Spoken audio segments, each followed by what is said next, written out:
takes place in another time and another place with unbelievable visual and special effects. The Matrix is a science fiction film, but it's also an action-adventure film. You see things that are fantastic. And you say, well, wait a second, that's impossible. Freeze it. When they explained to me the kind of movie that they were trying to make, I got really fired up about it because nobody's made this kind of movie before. Synthesizing evolution, acting in the construct, giving flesh to a cartoon, soul to a machine. The movie takes place somewhere in the distant future. It is a time when computers rule the world. You have a world of people who believe they're real, but actually they're not. They're living inside a computer program, and there are a number of other people within that who are trying to liberate those people from their captivities. It's about the idea we take everything for granted. And other times it feels like it's about hope and love and belief. It's about robots versus kung fu. And there's some crazy action.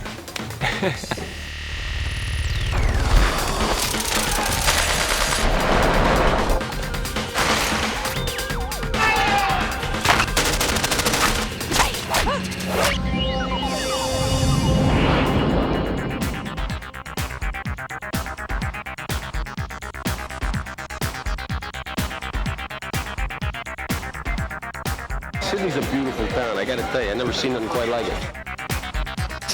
What unemployed actor wouldn't want 5 months in Australia?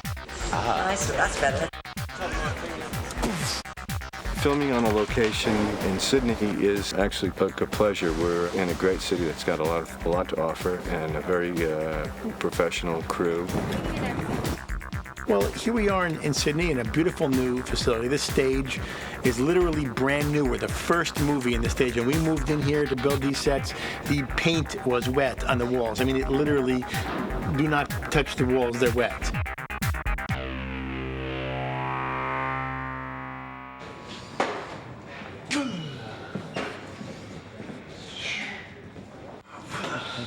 Powder all backlit.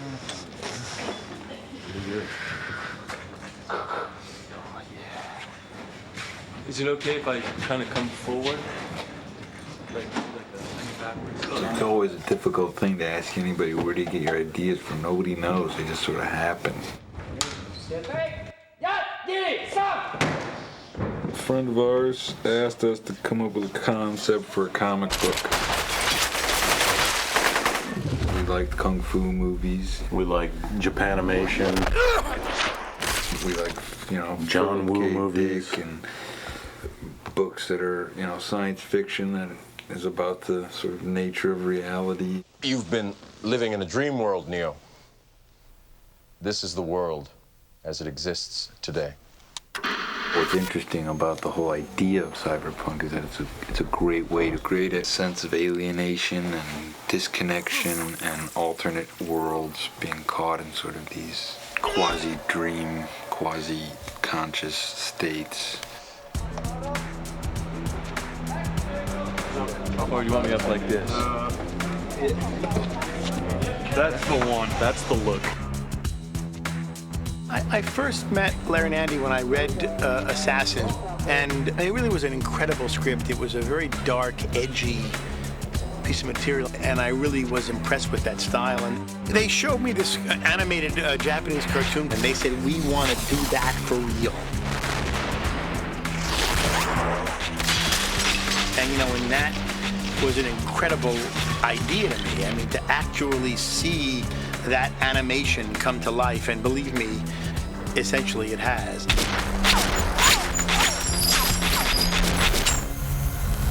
We've had our eye on you for some time now, Mr. Anderson. In one life, you're Thomas A. Anderson, program writer for a respectable software company. The other life is lived in computers, where you go by the hacker alias Neo and are guilty of virtually every computer crime we have a law for. I play a man named Thomas Anderson who's looking for a man named Morpheus who's played by Lawrence Fishburne. I'm searching for the answer to a question. The question is, what is the Matrix? my character feels that the answer to this question will somehow make sense of his life. At last. My character is called Morpheus. And Morpheus is a person who lives in the real world. And he's the leader of this band of people looking for the one. You felt it your entire life. That there's something wrong with the world. You don't know what it is, but it's there, like a splinter in your mind. He is this like fevered missionary guy. He's a zealot. We think there's something dangerous about people who believe they have the truth, and they do sort of act blindly. This is your last chance. After this, there is no turning back. You take the blue pill. The story ends. You wake up in your bed and believe whatever you want to believe. You take the red pill. You stay in Wonderland. And I show you how deep the rabbit hole goes. There's a couple references to Alice in Wonderland in the movie. I think that is a brilliant book. She comes into this world, and there are all this craziness, and people just give her things and say, eat this, drink this, and everything affects her and changes her, and nothing makes sense, nothing's logical. It's the way you have to do it, and we tried to do that with the beginning of the film.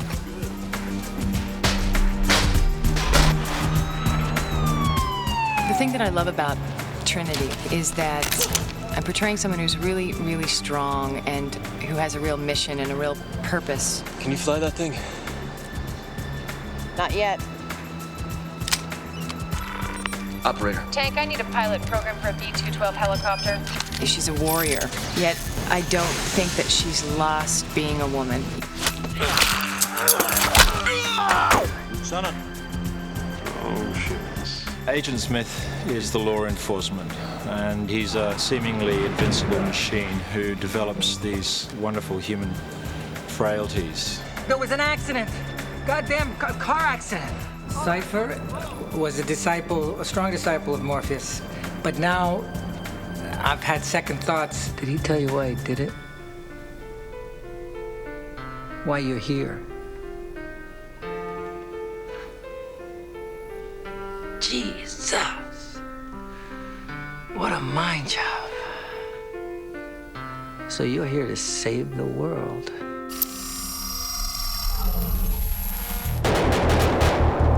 You go from the 150 to... Speaking about Larry and Andy together as a pair, as a team of writers, I liken them to the Brothers Grimm. I have to imagine that that's what the Brothers Grimm were like. Oh, God. Somebody's going to be here. They work very well together. They've got a wonderful sense of humor. So you do get a dialogue happening that is normally just within the one director's head. So it's normally one director talking to themselves, working out a problem, and then expressing their solution to that problem. Whereas with Larry and Andy, you'll see the dialogue going on. Just like real guys, and there's none of that kind of Hollywood thing is not evident at all.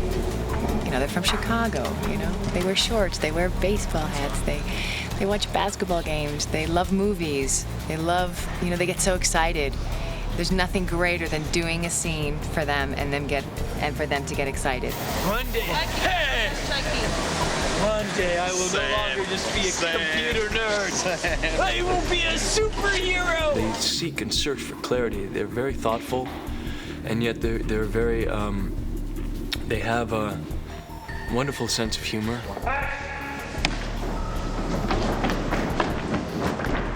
It's really, you know, unusual that directors are so sure of what they want. They write the script, they know exactly what they want, they know exactly what angle they want to see it at, what the actor should say, how he should turn, when he takes the breath in his speech. I mean, they know it exactly.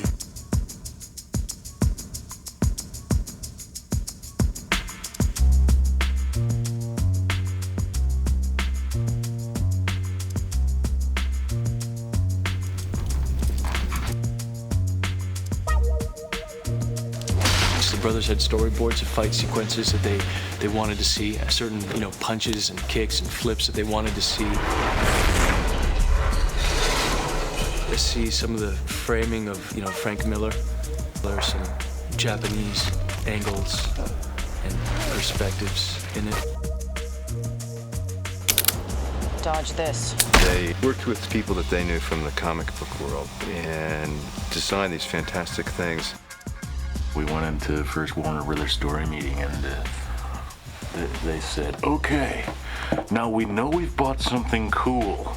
We don't know what it is. Could you just take us through it once? They helped translate the movie for us. Nobody really understood the level of the action that we wanted in the action sequences, and then when we'd show the storyboards, people would go, oh, geez. The scale that you can pull off in comics is just always fantastic. You can freeze a moment and make an image that sort of sustains. There's some action I think you can do a lot better in comics. There's some things that work better in film. Kung Fu is great on film. Now, I'm supposed to start with these operation programs first. That's Major Bar and Shed. Let's do something a little more fun. How about combat training? Jiu-jitsu? I'm going to learn jiu-jitsu.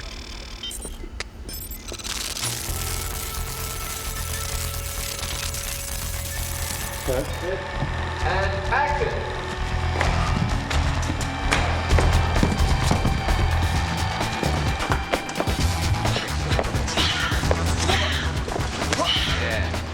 Too close. Or just throw your chest out. Let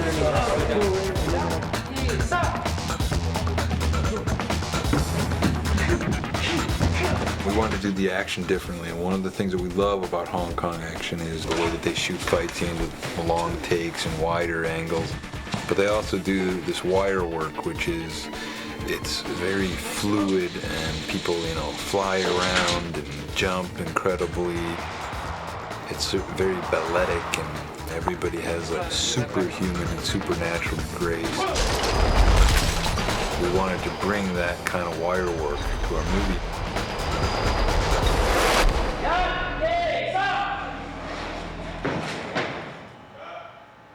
You don't have to go up so high like you're reaching for. More out. This looks better.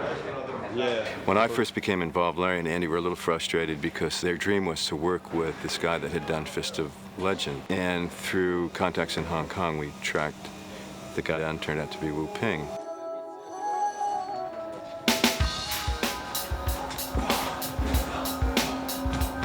Wu Ping rocks. He's one of the best. We love his movies. We've been watching them for years. I think it's a good for Lawrence.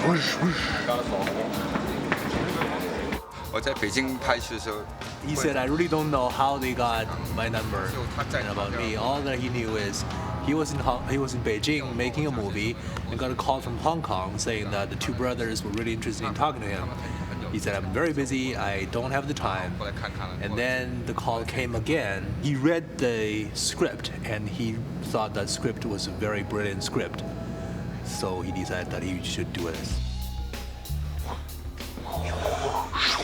One of the incredible experiences on this movie, and unlike any other movie I've done, is that our four leads spent 3 or 4 months training with Wu Ping and his Hong Kong stunt team.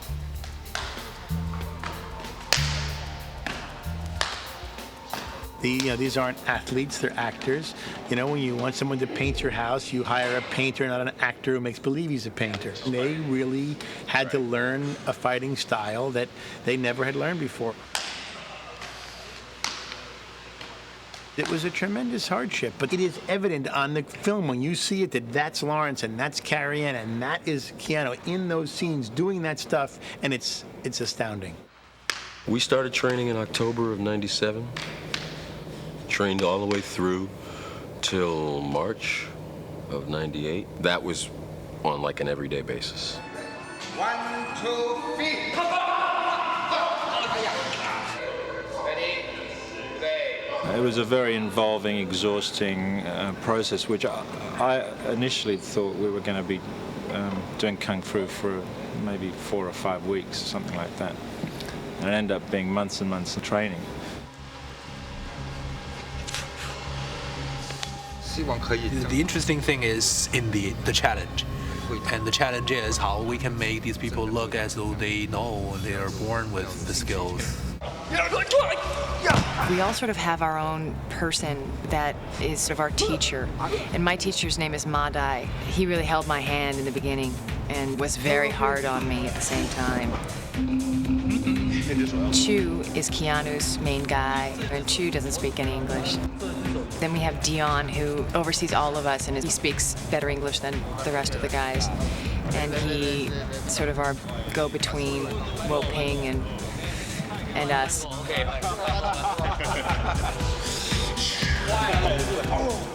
We've had various movie kung fu dojos in Los Angeles and in Australia, and at lunch we'd sit there on our legs, you know, trying to open the rusty gates and stretch and watch kung fu movies and see what was good and bad.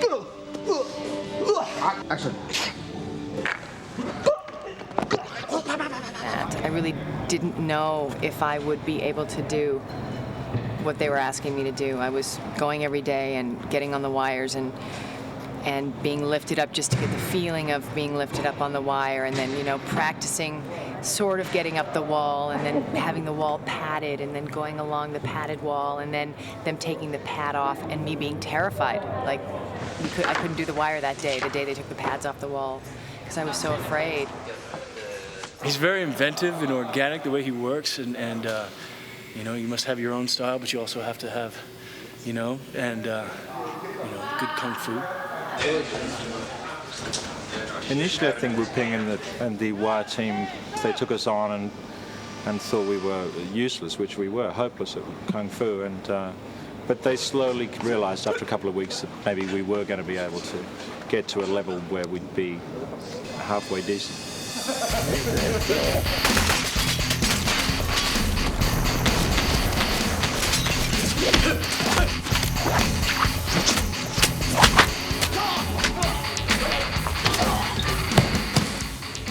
It was really intense, but it was a lot of fun.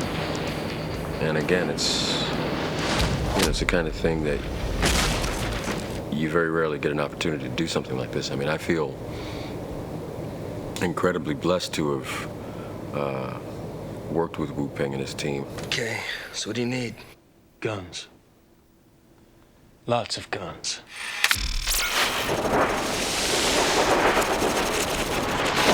I'm going to pass out to everybody a rubber handgun, just so when I go over the nomenclature and what the weapons parts are, you guys understand what they are, you can physically have something. And these are 100% safe. Turn! Kill! Everybody pick up your weapon and hold it with 2 hands and put it out in front of you. Almost everybody has a great position. He tried to, not do guns the way they're always done. Just a couple rounds. Now the gun's supposed to be at each other's. What are we doing? Directors! Yes. Okay. I tried to make it kind of funny. Would you please remove any metallic items you're carrying? Keys, loose change?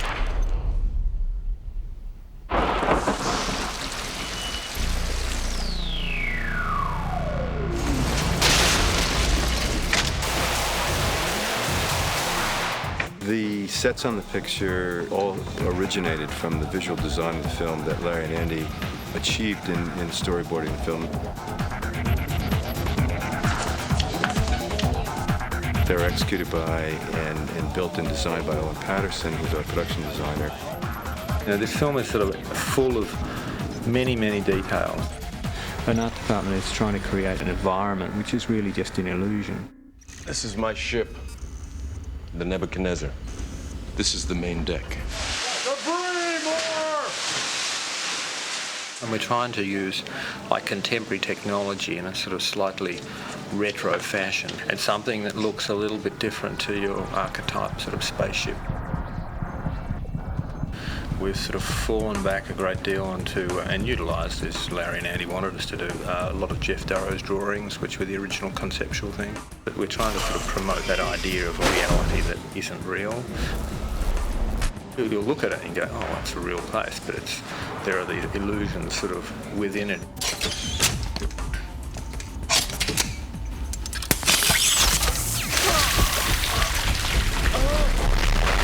I think there's some of the most beautiful and spectacular stunt stuff I've ever been involved with.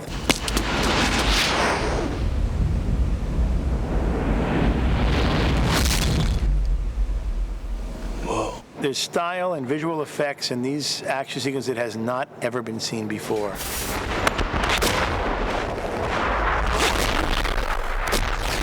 Bullet time.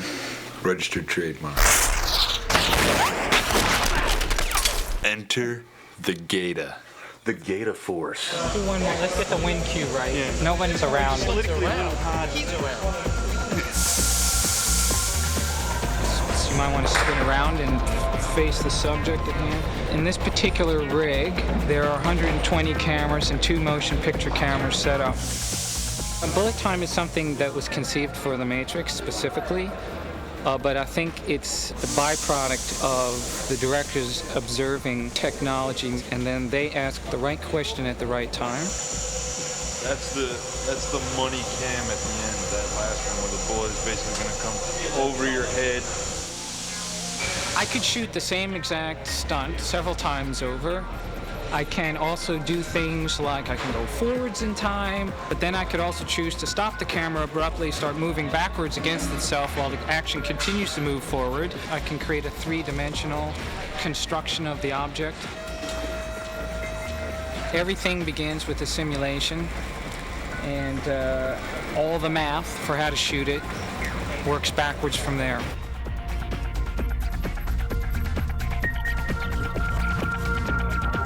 These guys have a lot of specific notions about the worlds that they're creating. And they're pretty over the top in terms of what they want. You're allowed to do things, break the rules that you wouldn't normally do. We're changing speeds left, right, and center. We're going to slow motion to high speed, jump cutting, crossing the line. Everything's going in there.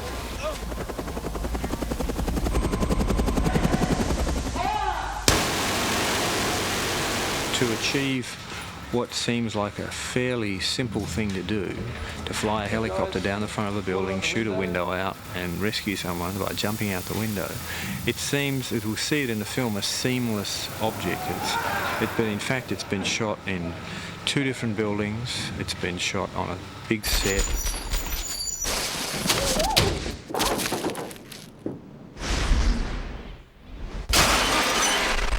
Figure out how to make that scene work. We wanted the glass to explode in sort of an ever-expanding circle, and to actually figure out how to make the glass do that, what glass to use. It probably took 3 months of heavy-duty research.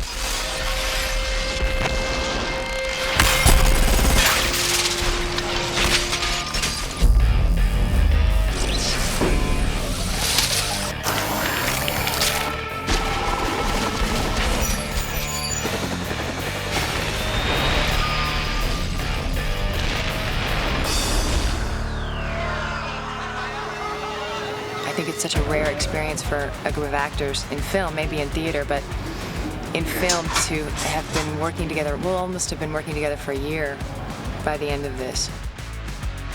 So it's great kind of melding of heart and soul and spirit and action. Nowhere in nature. And working in a film of this magnitude has been an enormous eye-opener for me. It's kind of chased away a few demons for me, and it's educated me a little bit more. And just working on a film with this sort of budget and on this sort of scale has been a great experience. And I really think that this is the first film of the next century, of the millennia, the year Y2K, or they're calling it. It is monumental. I think it is. It's groundbreaking. I think it's something people have never seen before, and it's going to take people's breath away. And I think that, there are going to be a lot of films that are going to kind of be disciples of this movie. And I think Andy and Larry are going to start a new visual style that, will be very, well known and well remembered.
are they?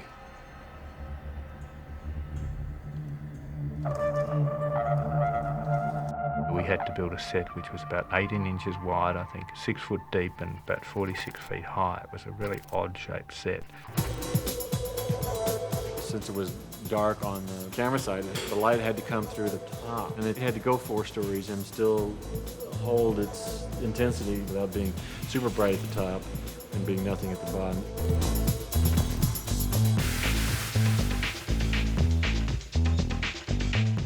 As they get lower, more and more lights come on, so that it looks like it's the same light, but it's actually intensifying enormously. Go! Physical effects had to build all of this lathe and plaster so it could break away. The stunt guys had to come in there and needed to be able to control the actors, or at least their doubles, in this kind of in a controlled descent mode.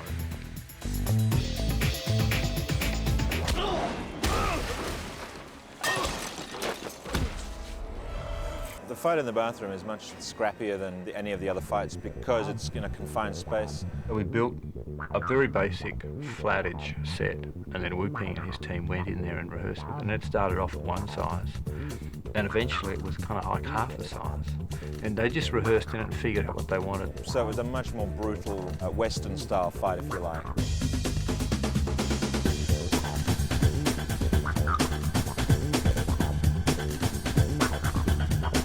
There were a few trouble spots. I have allergies, and it was in a warehouse, and it was really dusty. They kept putting the power dust on us, that white stuff that they covered me with. So I was sneezing uncontrollably. I remember changing camera angles a little bit. At one stage, we had to change a few little bits of the fight. I had to block a shot from Lawrence. Hugo's punching Lawrence's fist as he's trying to throw a punch. He steps and punches the punch. And it was very split-second timing. They did it a couple times, and then it was the third take. Wham! They hit fists, and you heard this like sort of crack, snapple crack. It was just like, I'm sorry.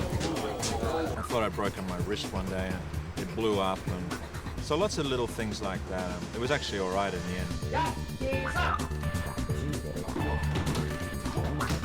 I think I hit Hugo in the chest at some point.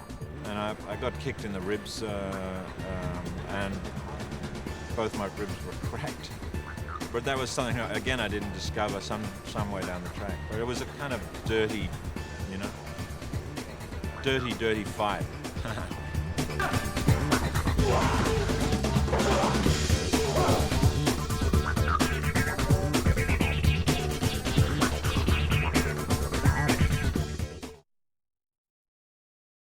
There's a character who's the woman in the red dress. We took her to set the other day for a fitting, and we're coming down the road, and all the guys on the crew are like falling over and dropping their coffee and ogling this poor girl. And there's a big roller door where they all come out at the end of the day. This guy drives out, sees her standing there, he stops the car. We can see the roller door coming down, and he's sitting in the car just looking at her. The roller door slams into the top of his car. He gets a really big fright, starts to drive forward. The roller door scrapes all the way across his windshield, all the way across the top, cracks his windscreen, and he's so embarrassed he drives off down the road. So we don't know how he's going to explain that to his wife.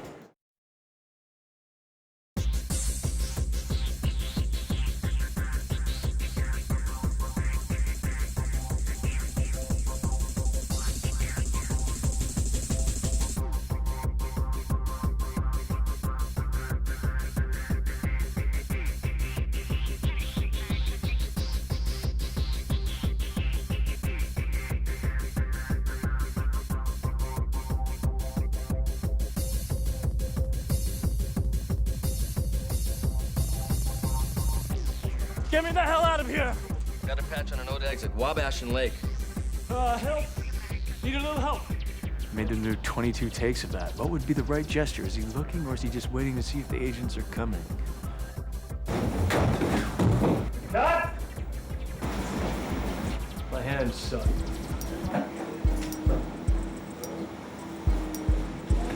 Let's go again. More. Yeah. You know, he pays really, really close attention to his physical movements. He's painstakingly serious about getting those things exactly as he wants them. Less of the hand when it comes up and just goes straight out. Pinky's all out. That's good. Stop picking on the pinky.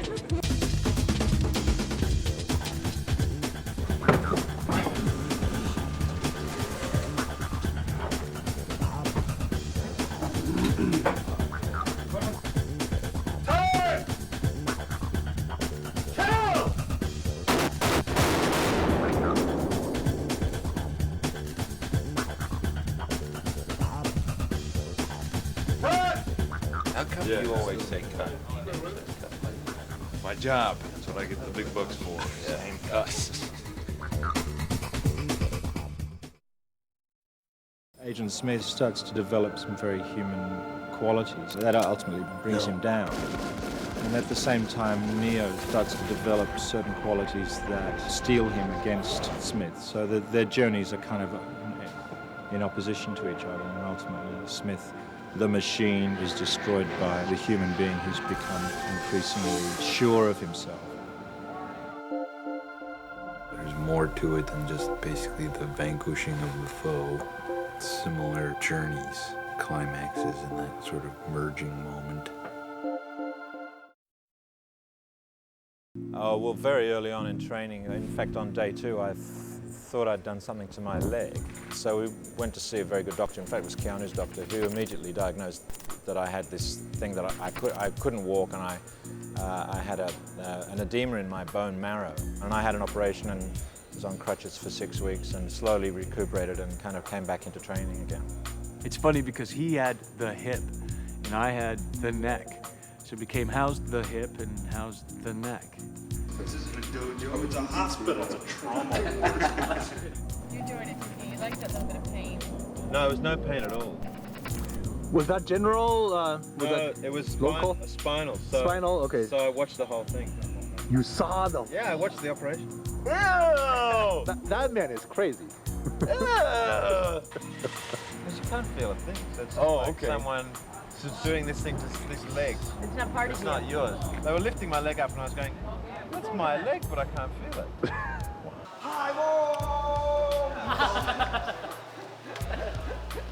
And there was a whole thing about what were we going to do? Was I going to be out of the film? Was I going to stay in the film? Were we going to put all the fights back to the end of the shoot?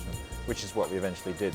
This whole training process for us, it was real trauma for our bodies the first time around. And I think that was just Hugo's body's way of responding to it. You know? Hey, what's happening?